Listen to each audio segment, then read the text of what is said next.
Hey guys, it's Miss Hernandez. Do you ever just, make a plan for a day and it just does not happen? Yeah, that happened to me yesterday. So I ended up having to help my sister with moving her stuff around her apartment and helping her build a dresser, and that took most of my day away. So I was not able to do the video yesterday, and I apologize for that. So we left off on chapter 17, and I'm looking at the other chapters we have. We have 6 more chapters.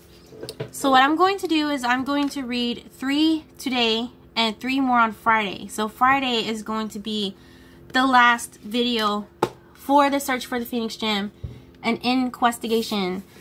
So I am really excited to finally see the climax for this book and see where we're gonna go with Sedalia. I'm really excited to see it. So last we read, let me just kind of refresh our memory on this one. She decided she was going to go and still do the investigation against her parents' wishes. She knows she's grounded and she will get in immense trouble if she were to leave, but she's doing it anyway.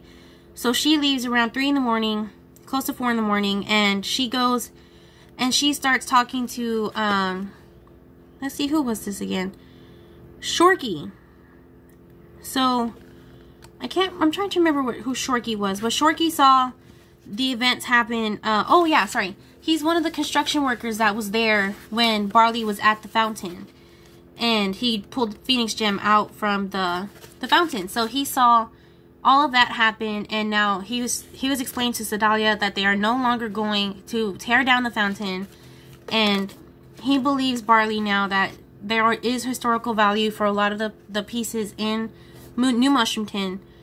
So yeah, so he just gave his little side of what he saw leading up to the curse being unleashed, and that Sedalia was making some more connections based off that. So we're just gonna go ahead and move in to chapter 18.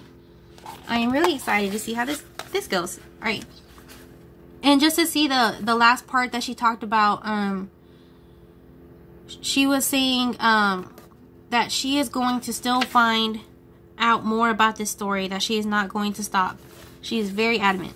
So let's see what happens. Dragons, magic, curses.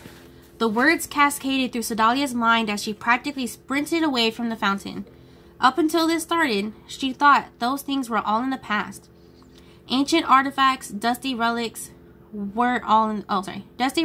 that she'd only learned about in school.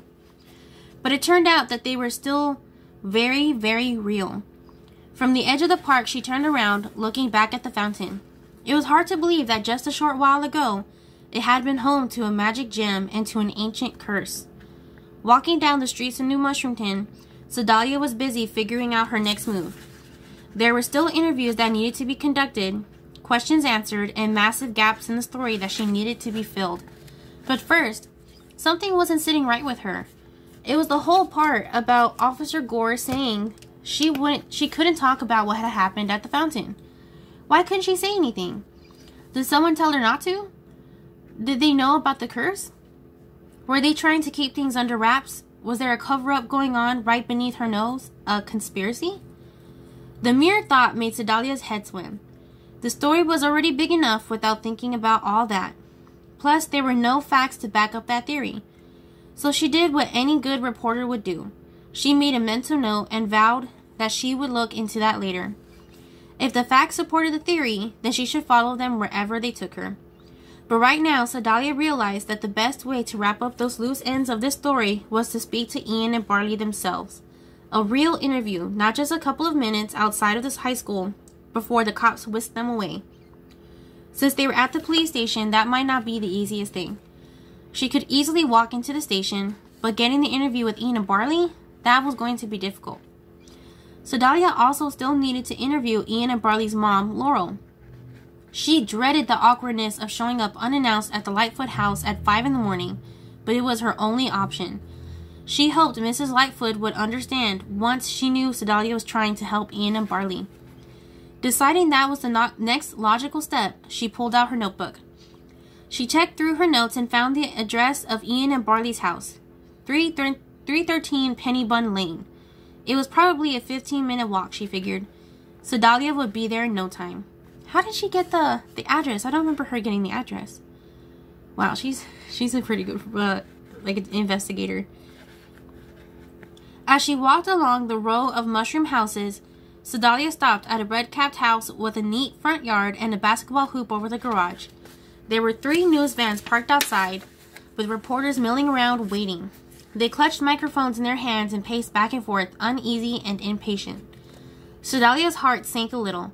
If the media were there, maybe they had already interviewed Laurel Lightfoot and were way ahead of Sedalia in getting the story.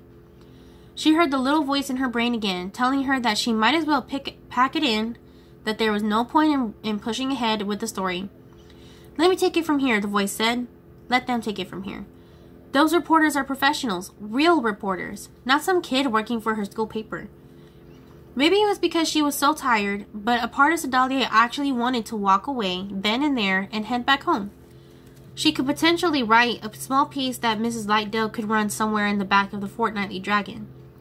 Then there was another louder voice, a voice that said no. So Sedalia pushed away the negative little voice in her mind. She wasn't going to give up that easily. She flipped open her notebook and checked the address to make sure it matched her notes. Then she walked right past the reporters gathered by their vans and approached the door. "Mrs. Lightfoot?" one reporter asked, chasing after Sedalia with her microphone. "She's a kid. She's not Mrs. Lightfoot," said another reporter. "Grebe Sungrave, Channel 9, said the third reporter as he pushed forward microphone first. "We want your story, and we're prepared to pay you a very small amount of money to get it." "I'm not Mrs. Lightfoot," Sedalia said, trying to move around the reporter. "Neither am I," Sungrave said. "But that's not going to stop me from getting the story of the century." Ugh, Sedalia thought. Get in line. Everyone wants to get the story of the century, but you'll have to beat me to it. Sedalia pushed right past Grebe Sungrave and didn't break her stride. She simply walked up to the path to the front door, climbed the steps, and rang the doorbell. At least she had been about to. The second before her finger could push the buzzer, Sedalia was greeted with roaring. The sound was so unexpected that it caused her to leap backward. Then she heard a loud thump against the glass of the front window. Sedalia leaned over and saw the source of all the commotion. It was a small, scaly dragon. I think we know who that is, guys. The roars and yelps continued, but no one came to the front door. Figuring it wouldn't hurt to try, Sedalia rang the doorbell. Still no response. So she rang the doorbell again. Nothing. "She's not home," called someone from the next yard over. Sedalia turned her head and saw an older satyr standing by a large pot with only a tiny flower in it. "Excuse me?" "She's not home," the neighbor continued, watering the tiny flower. "Laurel, Mrs. Lightfoot. I already told those other people with their big hair and fancy vans. You'll have to come back later." Sedalia backed away from the front door and the roaring dragon. Then she approached the neighbor. "Do you have any idea when she might be home?" "None whatsoever," the woman said. "Trust me, if anyone would know, it would be me."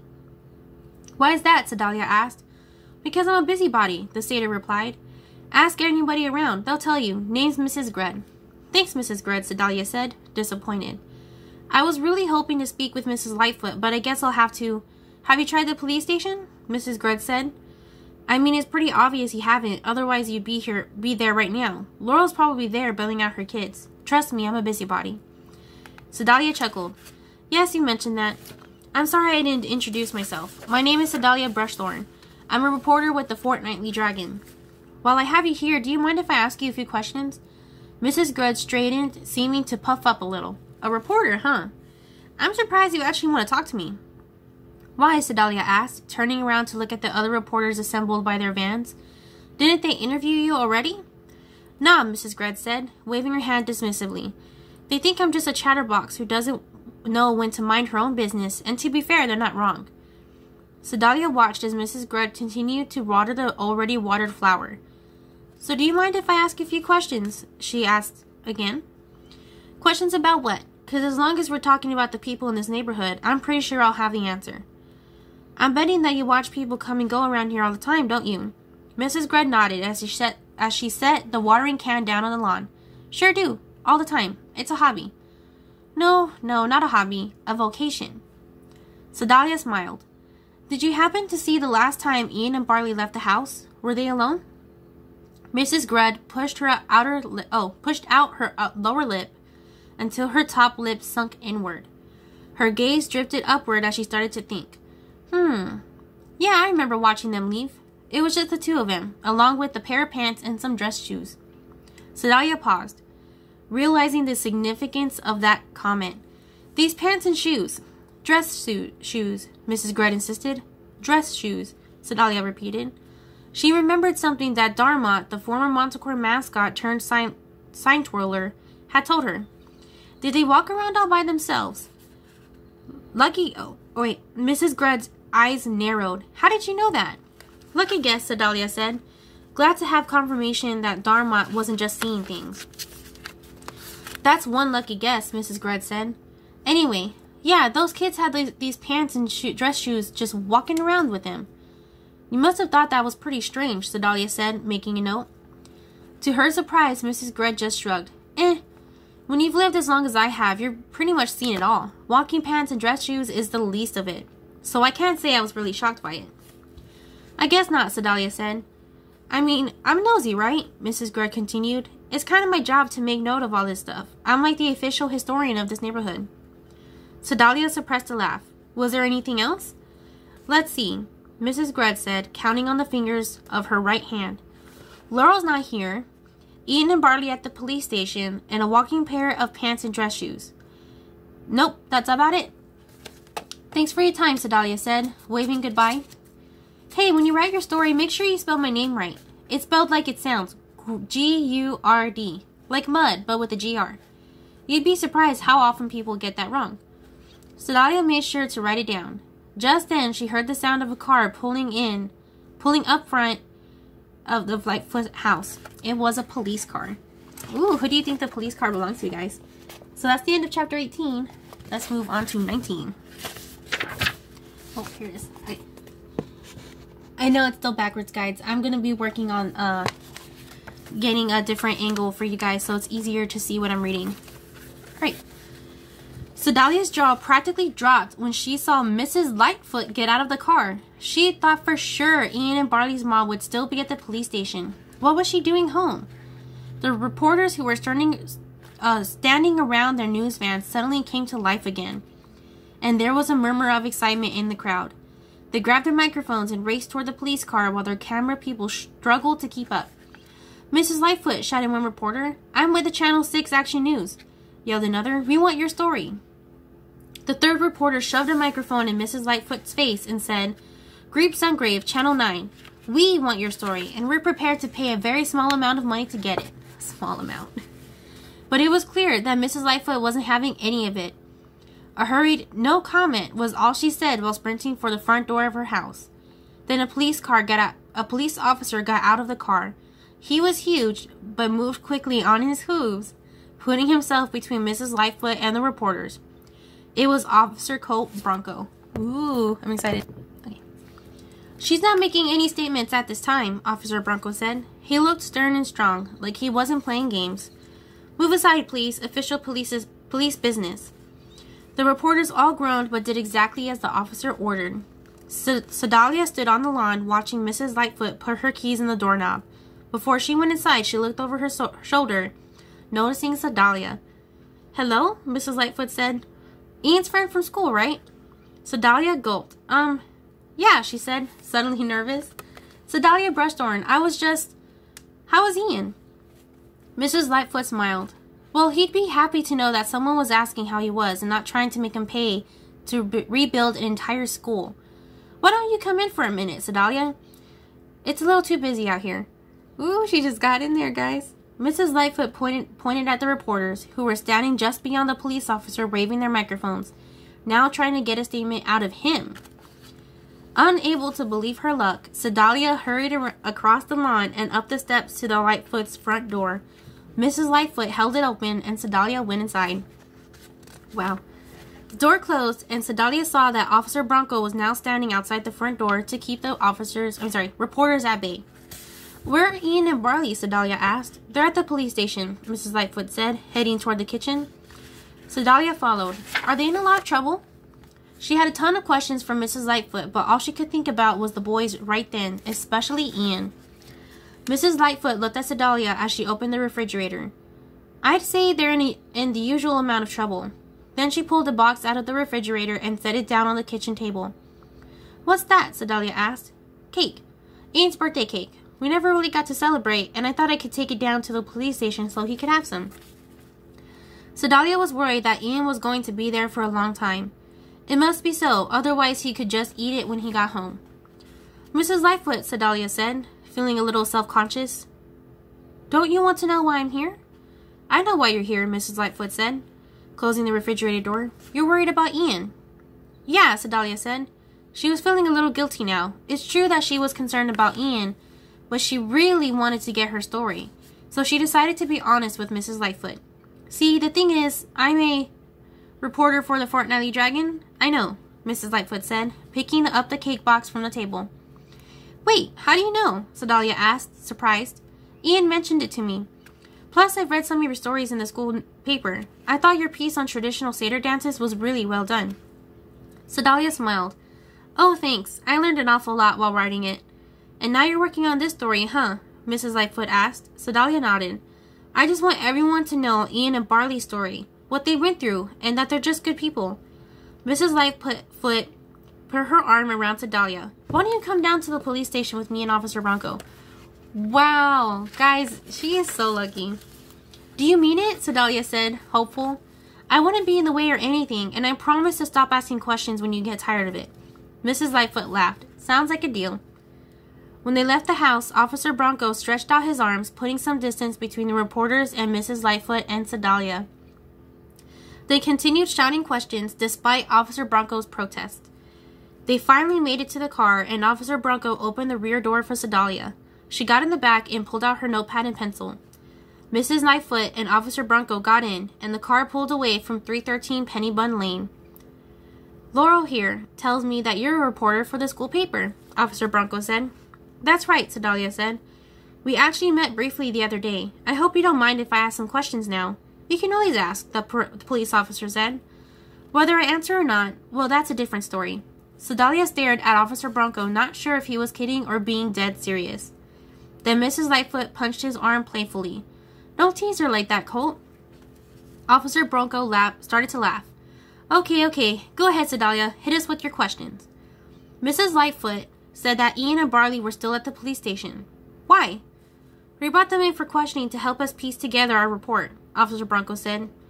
So we could try to explain exactly what happened yesterday. I don't know if you noticed, but it was a little, shall we say, unusual? That's one way to put it, Sedalia said. And Mrs. Lightfoot also mentioned something about Ian having to pay for all the damage. Oh yeah, Officer Bronco said, nodding. There have been a lot of talk about holding someone responsible. Me? I'd have gone after the dragon. But considering the dragon is now a big pile of bricks, that's not going to work. So just in case, we've been making Ian and Barley keep a low profile. Figured that was better than them facing a whole town full of questions and bills for damage. Those reporters back there, they're just the tip of the iceberg. Then they're not in trouble? Sedalia asked. Officer Bronco chuckled. No more than usual. I'd say it's the perfect amount of trouble. So if they're not going to jail, does that mean that they're heroes? Laurel said proudly. That's what they are. Heroes. It's a little more complicated than that, honey, Officer Bronco added. But they did a good thing, and so did you, he said to Laurel. Yeah, about that, Mrs. Lightfoot. I saw you at the school when it became a dragon and all. What was your part in all of this? Mrs. Lightfoot turned around so she could see Sedalia. Who, me? Don't you want to talk to Ian and Barley? I'm sure they can tell you more than I can. I was just an innocent bystander. Well, from where I was sitting, you were an innocent bystander wielding a sword, teaming up with the Manticore to help vanquish a dragon, Sedalia said. Officer Bronco pumped his fist and cheered. Laurel Lightfoot, the mighty warrior. Oh, stop, Colt, Mrs. Lightfoot said. There's not much to the story, Sedalia. I came back home and knew that something was wrong when I saw that Ian's usually perfect room was a complete mess. He's kind of a neat freak. No way he'd leave his room like that. Then I found one of Barley's game cards for the Manticore's tavern nearby, so I knew they must have headed there. I arrived... So I knew that they must have headed there. And when I arrived, the Manticore told me about the curse and how the boys were totally unaware of it. I couldn't let them deal with that on their own. What kind of mom would I be? And so the two of you went to the pawn shop to get the Curse Crusher, right? Sedalia asked. That's the sword you were using to battle the dragon? Yes, and that scoundrel of an owner tried to swindle us. So the Manticore took matters into her own hands. Lucky she did, or I don't think we would have made it in time. I have to say, I thought you were awesome during the battle. The dragon never saw you coming, Sedalia said. What else could I do? I had to help my boys. Sedalia slid back into her seat in the police cruiser. Her mind was in overdrive. All the parts of the story were coming together, and she was on her way to getting an exclusive interview with Ian and Barley that would make everything complete. She was writing down notes as fast as she could, hoping that she didn't miss anything.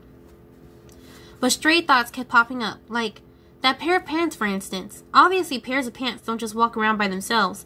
Somebody was wearing those pants, but were they invisible? Magic could do that, right? It had to be Shades, she thought. It had to be. Maybe that's why Shades was all bundled up, because he didn't actually have a top half. Well, whatever Ian and Barley, especially Barley, did, they had to unleash the curse on the town, but they were also instrumental in stopping it. They had the help of the Manticore and Laurel. Both were wielding the Curse Crusher sword, whose name suddenly made a lot more sense to Sedalia. So where did Shades fit into all this, Sedalia wondered. If the Phoenix Gem had something to do with it, Ian and Barley needed the Phoenix Gem, which was why they went on their quest in the first place. Why they traversed the path of peril. Maybe they needed it to help Shades. If that was the case, they had gone to an awful lot of trouble, caused an awful lot of trouble, and gotten into an awful lot of trouble. She felt like she had almost all the information. Now all she needed was Ian and Barley to confirm it. Sedalia looked at her phone to check the time. Chantar's Talon! What's wrong? Officer Bronco exclaimed. Oh, sorry, Sedalia said, realizing her outburst had come out of nowhere. It's almost 6 a.m. That can't be the time. But when she looked out the window, her eyes confirmed it. The sun was rising. Morning was already there. That wasn't how it was supposed to go. She should have finished all the interviews and been at home by then, finishing at least the second or third draft of her story. But there she was, not even remotely close to starting the first draft. If she asked Officer Bronco to drop her off at home, she might be able to write the story. But even if she did, the story would be incomplete. It wouldn't be as good as it could be if she had the interviews with Ian and Barley. And how would she address the questions that lingered? There were still massive dragon-sized holes in her story, which meant it wouldn't be a story that she needed it to be. And she could forget about that editor-in-chief position the next year. She was certainly certain about that. Mrs. Nightdale told me she needed the story by morning, Sedalia said. That means I have until journalism class. That's 10 a.m. So I've got a couple of hours to pull this off. Officer Bronco shook his head. I think you've been so focused on your story that you're missing the obvious. There isn't a school left to go to today. So okay, there won't be any school today, but Mrs. Nightdale said that the paper would be printed as usual, Sedalia insisted. She said it was even more important to report the news at a time like this. It's certainly been an unusual time, Officer Bronco said reassuringly. But I don't think the school will resume printing the paper for at least a few days. Mrs. Nightdale may have gotten a little ahead of herself. But why wasn't I told? I haven't heard anything.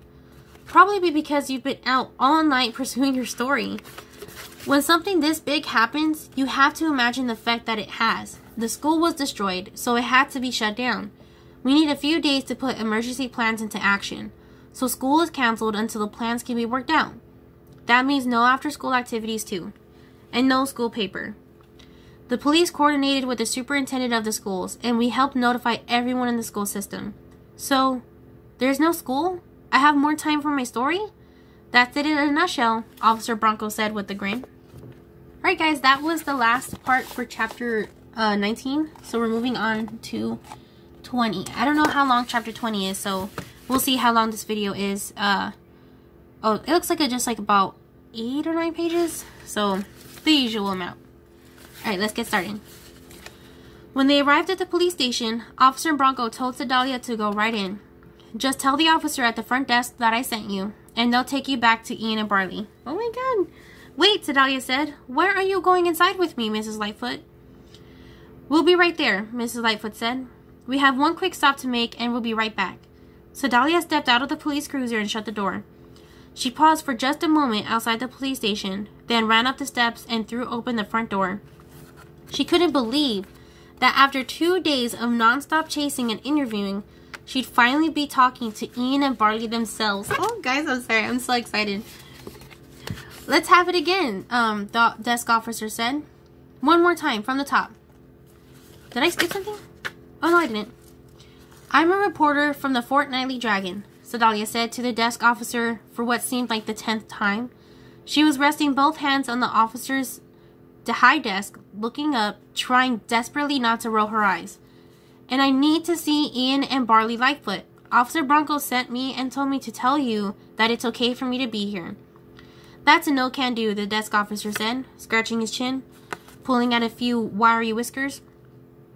I can neither confirm nor deny that either of those people are presently within the confines of this establishment.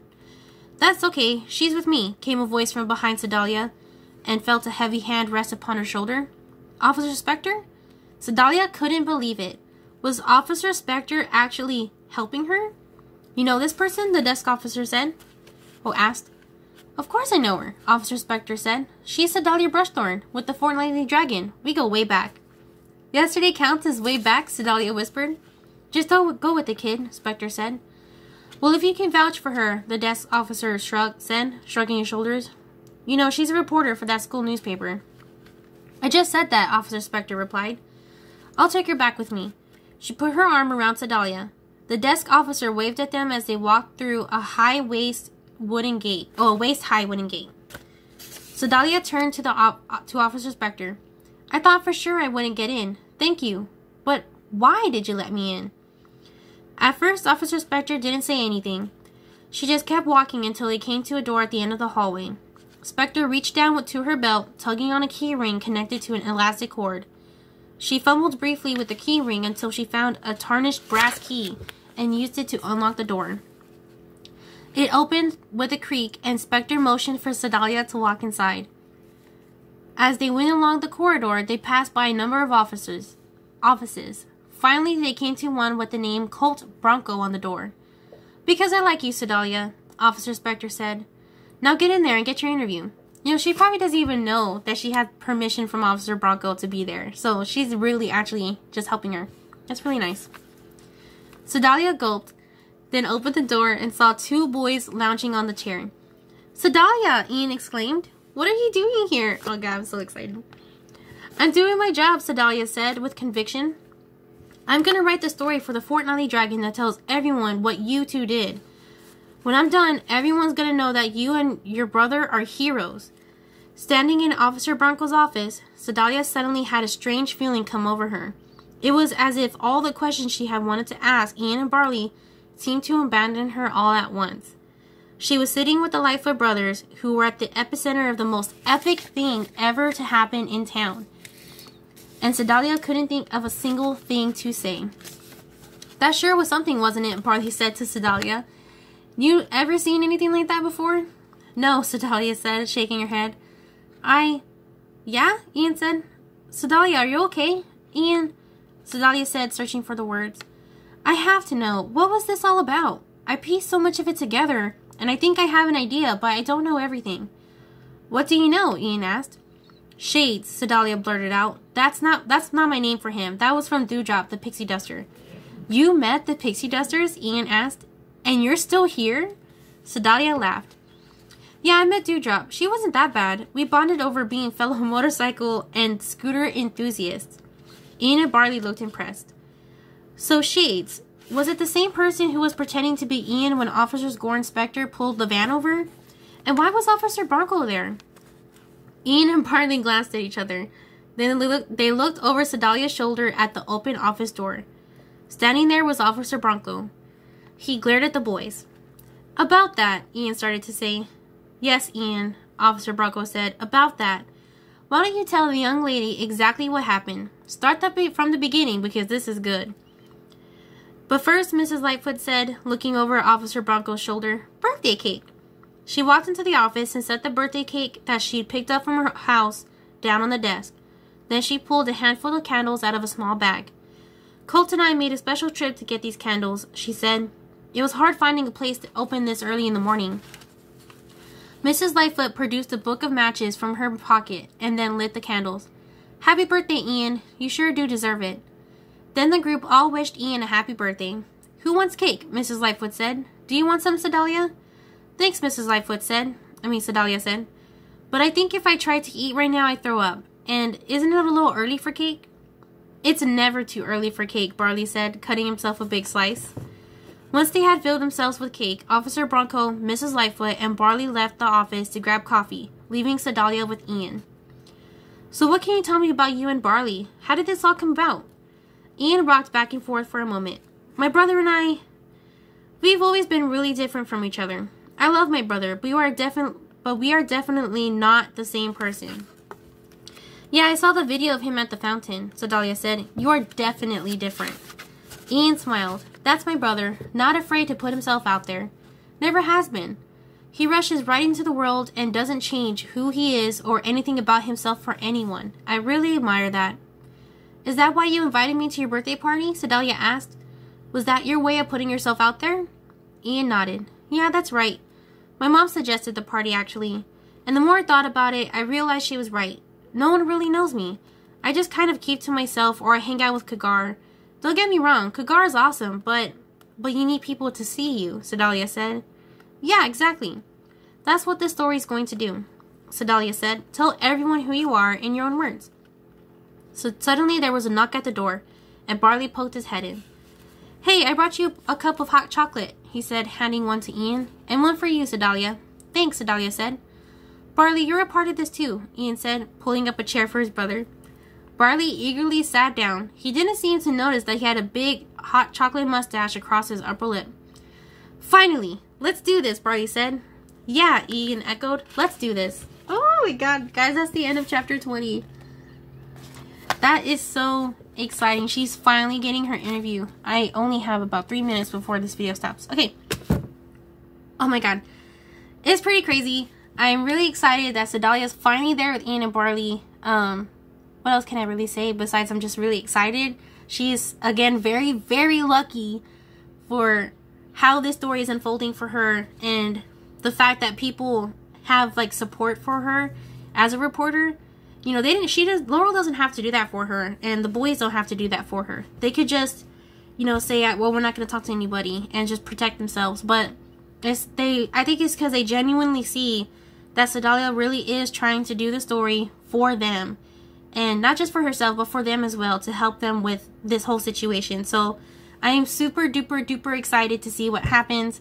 I can't wait to see what they say in that interview. And I'm glad it cut off right there because we can have the last video of them going through this interview.